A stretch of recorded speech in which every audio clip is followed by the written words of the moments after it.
कैची धाम पहुंचे पुष्कर सिंह धामी और इस दौरान लोगों ने मुख्यमंत्री का स्वागत किया और साथ ही सीएम धामी ने कैची धाम पहुंच करके पूजा अर्चना की। साथ ही सीएम धामी ने नीम करौली महाराज का आशीर्वाद लिया। जब वहां पर पहुंचे तो किस तरीके से उनका स्वागत सत्कार हुआ, प्रेमचंद अग्रवाल भी उनके साथ में दिखाई दे रहे हैं। सीएम पुष्कर सिंह धामी का नैनीताल का दौरा, वो नीम करौली आश्रम पहुंचे, वहां पर जाकर के आशीर्वाद लिया। लोग किस तरीके से वहां पर जयकारे लगा रहे हैं नीम करौली महाराज के, वो भी आप सुन सकते हैं।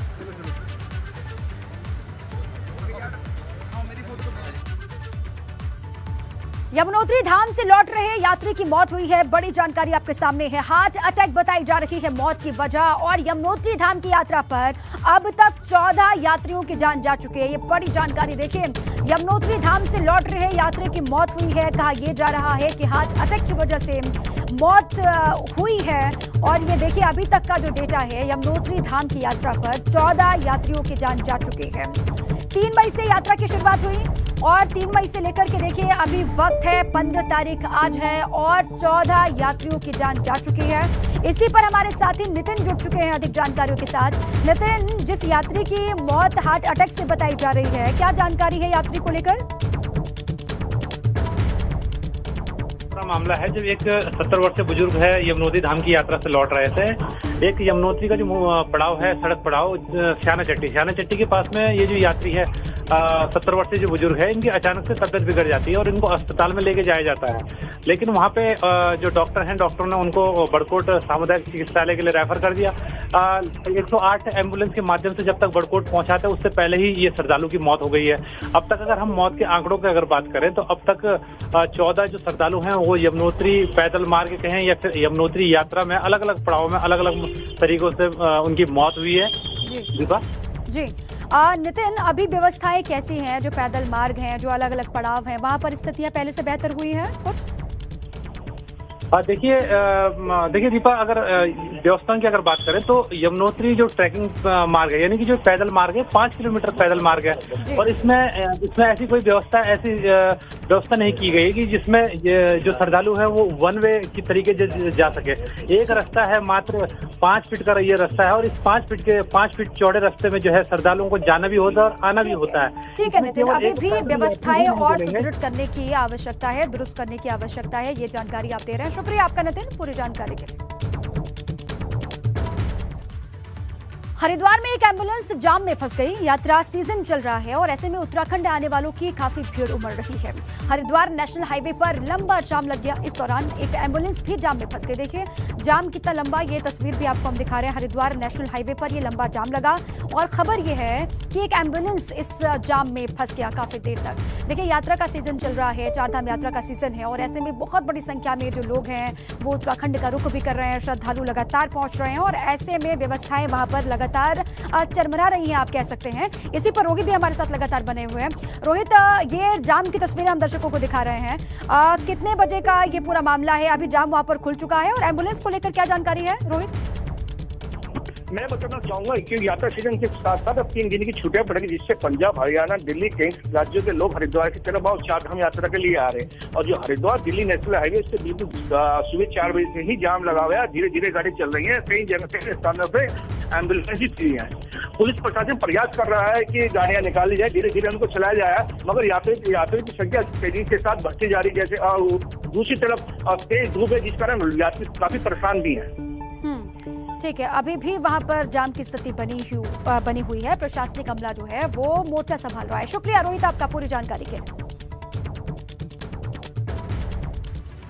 रुद्रप्रयाग से बड़ी जानकारी है। मंत्री धन सिंह रावत की तीर्थ यात्रियों से अपील। उन्होंने अपील की है एक दिन में केदारनाथ जाएं 7 से 7,500 तीर्थ यात्री और केदारनाथ आने वाले यात्रियों को कोई परेशानी नहीं होगी। धन सिंह रावत ये कह रहे हैं। प्रदेश सरकार ने बेहतर इंतजाम किए हैं, धन सिंह रावत ये कह रहे हैं। आज से वो भी मोर्चा संभाल चुके हैं। उनको जिम्मेदारी सौंपी गई है कि वहां पर देखें व्यवस्थाओं को और व्यवस्थाओं को देखने के साथ ही लोगों से भी उन्होंने अपील की है।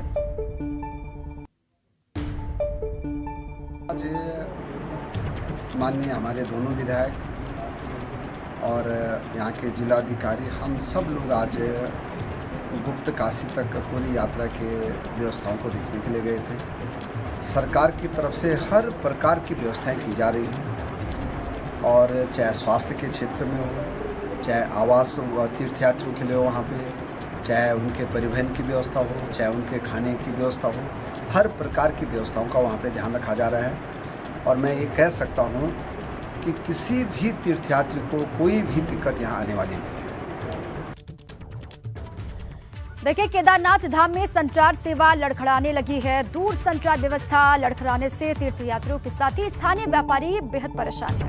संचार सुविधा ठीक नहीं होने से कई तरह की परेशानियों से सामना करना पड़ रहा है। अब पैसों का अधिकतर लेन देन ऑनलाइन हो रहा है, मगर संचार सेवा ठप होने से लोगों के सामने परेशानी खड़ी हो गई है। अब किस तरीके से संचार व्यवस्था केदारनाथ धाम में चरमरा गई है, उसी से जुड़ी हुई ये खबर है। संचार व्यवस्था लड़खड़ाने से आम लोग तो परेशान हैं, यात्री भी परेशान और साथ में कारोबारी भी परेशान दिखाई दे रहे हैं। जो मेरी प्रशासन से अपील है कि जो दूर संचार की व्यवस्थाएं यहाँ पर देखने को मिल रही हैं वो बहुत ही निराशाजनक है। जैसे कि हम केदारनाथ यात्रा पे पैदल मार्ग से होते हुए गए तो हमारी उम्मीदें थी कि हम अपने नाते रिश्तेदारों को वो वीडियो के माध्यम से केदार बाबा के दर्शन कराएं, लेकिन नेटवर्क की जो वहाँ पे हालत है उसे देख के ऐसा लगता है कि अगर भविष्य में कोई नुकसान हो जाता है तो हम अपने सगे संबंधियों से फ़ोन के माध्यम से बात भी नहीं कर सकते हैं, क्योंकि नेटवर्क बिल्कुल ही बुरी हालत में है। जिस आ रही हैं उससे बिजली और आपके कम्युनिकेशन की और दिक्कतें तो हैं ही, यात्रियों को पैदल मार्ग से लेकर बहुत सारी दिक्कतें हैं, लेकिन बिजली की दिक्कत जो है शुरू से ही झेलनी पड़ रही है। और पता नहीं क्यों सरकार ने पहले ही जो है प्रशासन ने कहा कि हमने पट खुलने से पूर्व जो है सारी व्यवस्थाएं चाक चौबंद कर दी हैं, लेकिन यात्रा खुलने के 8 दिन बाद भी जो है वहाँ पर अभी नॉर्मलाइज नहीं हुआ है। देहरादून से बड़ी खबर है। चारधाम यात्रा पर आने के लिए पंजीकरण अनिवार्य है, जरूरी है। अब बगैर पंजीकरण चारधाम दर्शन की इजाजत नहीं है। पंजीकरण नहीं कराने वाले यात्रियों को वापस भेजा जा रहा है, ऐसी खबर है। और चारधाम की तमाम चेकिंग पोस्ट पर सुरक्षा बढ़ा दी गई है, निगरानी बढ़ा दी गई है। अब देखिए, ये खबर आपके लिए बहुत अहम है। अगर आप सोच रहे हैं चारधाम यात्रा करने के बारे में, प्लानिंग कर रहे हैं, तो ये जान लीजिए कि चारधाम के तमाम चेकिंग पोस्ट पर निगरानी बढ़ी है, चेकिंग हो रहा है और बिना पंजीकरण के एंट्री नहीं मिलेगी, पाबंदी रहेगी। चारधाम यात्रा पर आने के लिए पंजीकरण जरूरी हो गया है, अनिवार्य हो गया है। सीएस सर ने मीटिंग ली, उसके बाद मैं गया मुनि की रेती की तरफ। वहाँ स्थानीय अधिकारियों के साथ मेरे द्वारा गोष्ठी की गई, जिसमें एसएसपी टेहरी, उनके एसओ, सीओ, टीआई और ऋषिकेश के इंस्पेक्टर, एडिशनल एसपी देहात देहरादून, उन सब के साथ गोष्ठी की गई कि जो रजिस्टर्ड नहीं है वो नहीं जाएंगे। इसके संबंध में स्थानीय स्तर पर गोष्ठी कर लेंगे और बाकी बैरिकेटिंग वगैरह लगा दी गई है, ताकि जो श्रद्धालु बजाय कि काफ़ी रुद्रप्रयाग वगैरह जाके लौट के आए, यहीं से हम लोग उसको रोक दे रहे हैं कि आप रजिस्ट्रेशन कराएंगे तभी जाएंगे। चेकिंग वगैरह चल रही है, जो अनरजिस्टर्ड है उनको वापस किया जा रहा है। चारधाम यात्रा को लेकर टिहरी में पुलिस ने मुस्तैदी बढ़ा दी है। यात्रियों की सुरक्षा के मद्देनजर गंगोत्री, यमुनोत्री, बद्रीनाथ और केदारनाथ यात्रा मार्गों पर टीमें तैनात की गई है, जो वाहनों की चेकिंग से लेकर के यात्रियों को यात्रा से जुड़ी हर जानकारी दे रही है। चारधाम यात्रा के परिप्रेक्ष्य में एक आदेश प्राप्त हुआ हमें कि रात को 10 बजे से लेकर सुबह 4 बजे तक हाईवे पे ट्रैफिक बंद रहेगा। तो उसमें ये चीज़ भद्रकाली, तपोवन और देवप्रयाग, कीर्तिनगर और जितने ऊपर के पहाड़ के थाने हैं सबको कम्युनिकेट कर दिया गया है। जो पर्यटक पुलिस चौकियाँ हमारी 10 खुलती हैं वो ऑपरेशनल हो गई हैं। 2 आपदा चौकियाँ हैं वो भी ऑपरेशनल हो गई हैं। इसके अतिरिक्त एसडीआरएफ की एक अतिरिक्त टुकड़ी मिली है। अब एसडीआरएफ जनपद में हमारे 4 जगह हो गई है, ढालवाला, ब्यासी, कोटी कॉलोनी और इसके अतिरिक्त अब घनसाली में भी एसडीआरएफ करने की कोशिश शुरू हो गई है।